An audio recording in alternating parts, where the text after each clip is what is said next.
Welcome back, everyone, to It's Last Call. Last Call with the alcohol only on. It is the Last Call YouTube channel. Now, join me on the line. This man here is going to be fighting once again. It will be only on UFC 261, Usman versus Masvidal, April 24th. And, well, he is hoping that this fight basically comes through. There's been some grappling bouts, canceled bouts.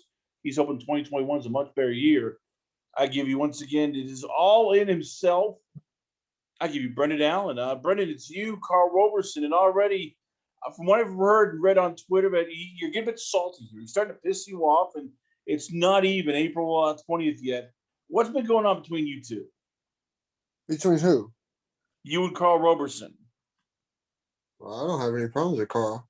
All right, well, let's be Victorian. So break down at least Karl Robeson fear for me then. Now, what does he bring to the table? Like, when you see him, what kind of fighter is he? I think he's a good striker, of course. I mean, I think you see that from his fights. He's good. He's comfortable there. He's explosive. He's big. He's a big middleweight. His takedown defense is pretty good against guys that aren't terribly good wrestlers. And he's explosive. I mean, that's all. That's the biggest thing with him. He's explosive and he's got good striking. So when you have a guy like that, how much do you look and go, all right, I can trap him in something here. I can set up a trap, take him down, and next thing you know, he's in my world where he has to worry about, submission holds, jiu-jitsu, and worrying about, getting caught with a rear naked choke. I don't really play too much into it. I think I'm good everywhere, and I just gotta do what I do, and we'll see what happens. I'm not really putting too much into any particular space. Like, obviously, at some point in the fight, I'm gonna try to take him down, and if I get him down, we'll see what happens, and if not, then we'll just stay striking. But I don't feel like it'll be a 3-round fight to where I can't get him down once. I feel like that's very, very unlikely. So we'll see what he brings to the table there. And like I said, I know he's going to be explosive. It's different when you're sweating and there's blood and all the above that's going to happen with a grappling exchange. So I'm expecting him to be, like I said, again, very explosive. And I think he's going to be the best Karl that people have seen, which is what I want. That's what I want.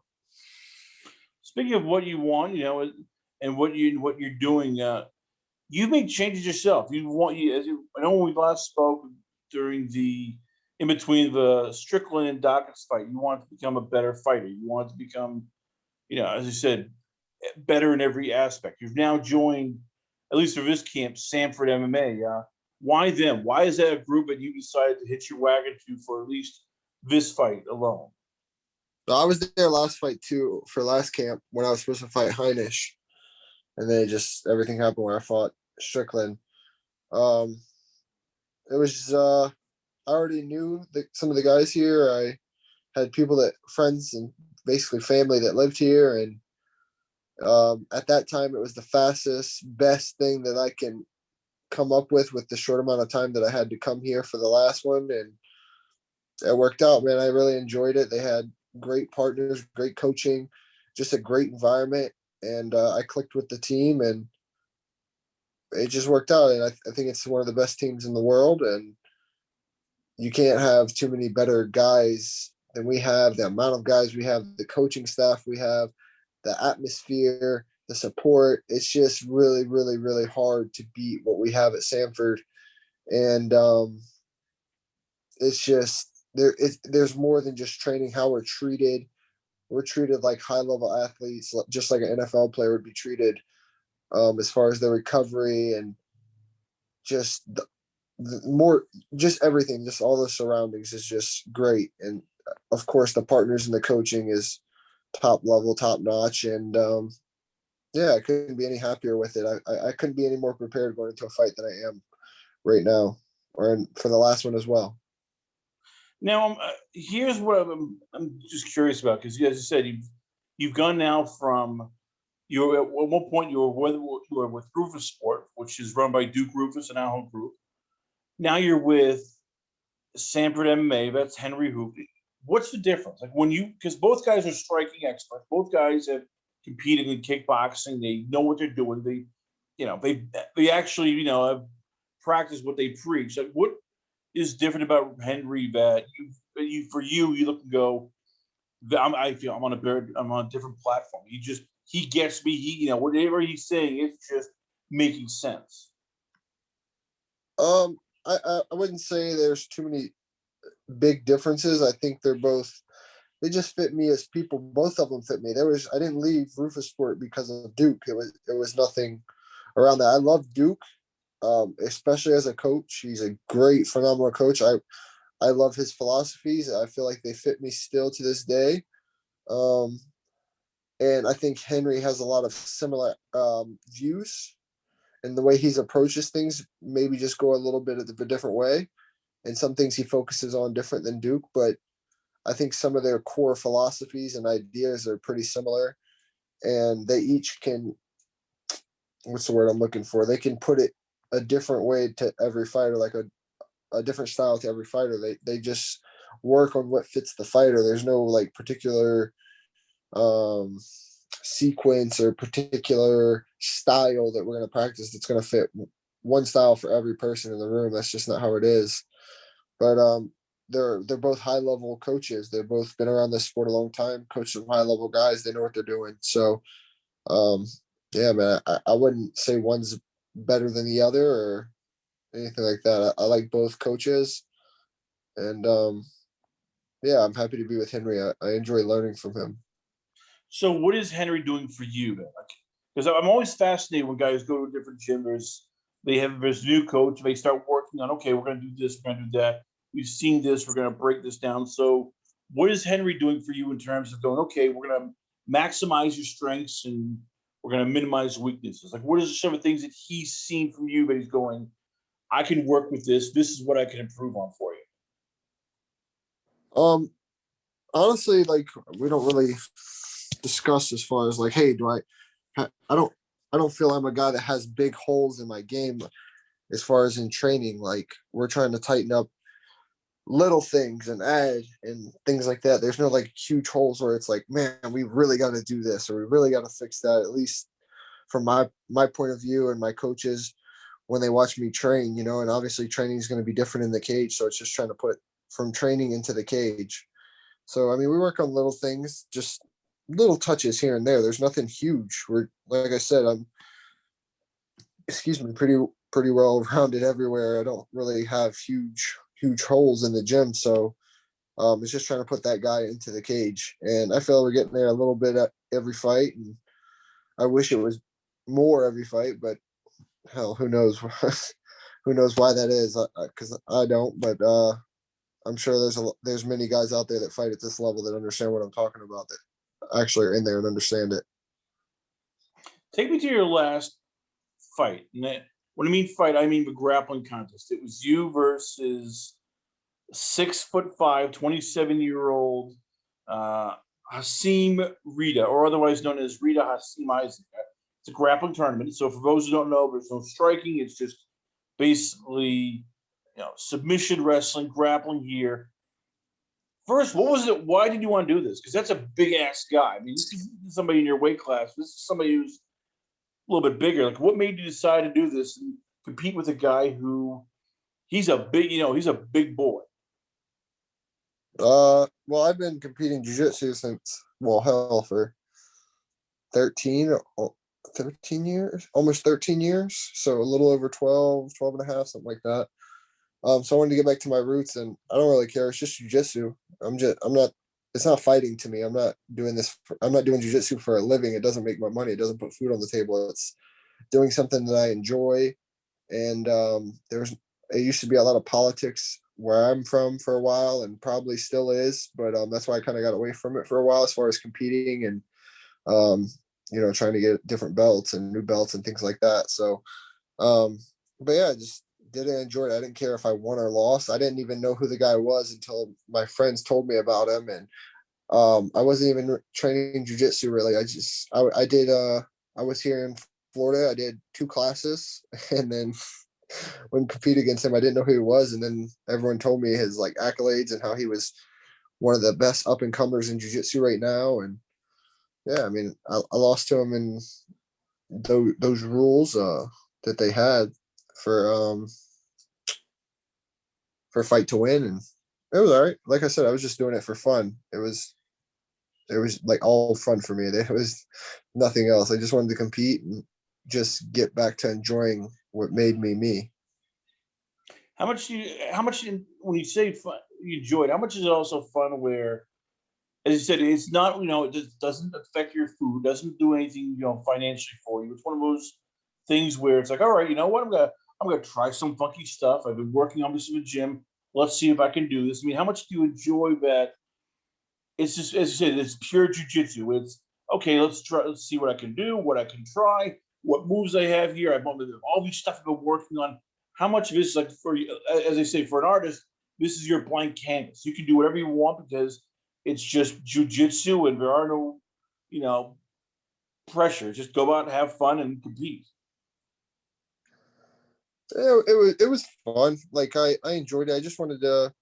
I mean, he was a big boy. He was huge. I mean, we grappled at like 210 was the weight, and I had to cut like I don't know 3 pounds. I think that's what it was, 210 or 205. I don't know. It was one of those two. I cut like a couple pounds, but and then I didn't know what he was. He flew in from I think Detroit, and he was a super nice guy, man. I talked to him after, super nice guy, and yeah, he was just so big. I wasn't going to try anything crazy. I just wanted to compete again. I wanted to see. Never competed as a black belt, so I wanted to compete as a black belt. And like I said, I only trained like 2 times before that, and I still like. I feel like it was tit for tat. Like I think he swept me once, maybe twice, and I took him down. He swept me once or twice, and then he tried to submit me once. Yeah, he tried to submit me with the rear naked. I got out, which that was pretty tight. And then he tried for a submission at the end, but it wasn't close. The last one, so it was fun. I just like I said, I just wanted to go out and compete again and have fun. There was no like try new something crazy or anything like that. I just wanted to get back into it again, and I'll compete some more in between fights. It's just kind of hard to compete when I don't want to compete like at super high levels of jiu-jitsu because anything can happen and something could go wrong and they could tear my knee or something like that, and then I'm screwed as far as like putting food on the table for my family. So I don't want to do anything crazy against some super high level competitor. It's like I wouldn't want to go against a Gordon Ryan right now at this point, or someone like that. It's a big leg attacker or something like that. Like even though I'm okay there and I'm pretty good, I don't do how I treat MMA is how those guys treat jiu-jitsu. So there's a different level. Plus, I do basically MMA jiu-jitsu now, which is obviously different than just a straight pure jiu-jitsu. There's different areas of the grappling situation that have to change in that aspect. If you're just tuning in, once again, we've got it is Brendan Allen here on the show. We're talking a lot of things going on regarding jiu-jitsu. We're talking Sanford MMA. We're talking his upcoming fight once again. It'll be UFC 261. Last couple of questions for me. And when I know that you've talked with this with several reporters, John Lynch, MMA Junkie, guys like that, about criticism from fans on MMA fights. I want to take it to a different level here. And we've seen a lot of fighters now who are now part of media. They get involved, sometimes very critical. Is that worse for you when you have that match or you get caught or it's a tactical fight, I like to call it. You're not going out guns a blazing, but you're thinking you're setting up traps and the guy's doing that. Does it bother you when you have guys like Cormier, Bisbing, Feld, or even Dominic Cruz crap on you? You're going, wait a minute here. You've been in my shoes. You know what it's like when this fight, you have a stinker fight, you're trying to win, and the other guy's just not giving you anything. You make the best what you have. Is that more personal when they criticize you rather than a fan or even media who we don't know what you do? So you can look and go, okay, these idiots have no clue. These guys do. Maybe when I was younger. At this point in my life, I could care less what anyone thinks. They don't pay my bills. And they're not stepping across from me. So I mean, if they step across from me, or if you talk shit about me and you're willing to step across from me and will, that's a different subject. We can cross that bridge.